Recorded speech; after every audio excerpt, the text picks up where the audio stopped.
وَاتْلُ عَلَيْهِمْ نَبَأَ ابْنَيْ آدَمَ بِالْحَقِّ إِذْ قَرَّبَا قُرْبَانًا فَتُقُبِّلَ مِنْ أَحَدِهِمَا وَلَمْ يُتَقَبَّلْ مِنَ الْآخَرِ قَالَ لَأَقْتُلَنَّكَ قَالَ إِنَّمَا يَتَقَبَّلُ اللَّهُ مِنَ الْمُتَّقِينَ وَاتْلُ عَلَيْهِمْ نَبَأَ ابْنَيْ آدَمَ بِالْحَقِّ۔ اب یہ معاملہ ہو رہا ہے قتل ناحق کے سلسلے میں، ملک میں فساد مچانے کے سلسلے میں، چوری ڈاکے کے سلسلے میں، کیا ان کی اہمیت ہے، کیا اس کے پھر سزائیں ہیں۔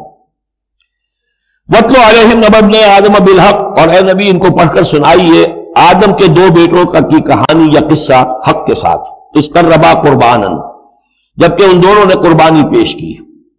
ایک حابیل قابیل،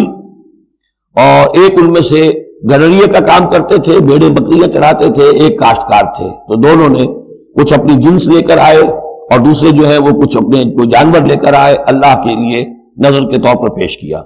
فَتُقُبِّلَ مِنْ أَحَدِهِمَا وَلَمْ يُتَقَبَّلْ مِنَ الْآخَرِ، تو ان میں سے ایک کی بھی جو قربانی کی قبول کر لی گئی اور دوسری کی قبول نہیں کی گئی۔ یہ کیسے معلوم ہوا؟ یہ میں بتا چکا ہوں آپ کو کہ اس وقت کا معاملہ یہ تھا کہ قربانی کی قبولیت کی علامت یہ ہوتی تھی کہ آسمان سے ایک شعلہ سا نیچے اترتا تھا اور وہ اس کو بھسم کر دیتا تھا، گویا کہ اللہ نے قبول فرما لی۔ قَالَ لَأَقْتُلَنَّكَ، اب جس کی یہ قبول نہیں ہوئی تھی اس نے کہا اپنے بھائی سے، اس کی قبول ہو گئی تھی، حسد کی آگ میں جل کر میں تمہیں قتل کر دوں گا۔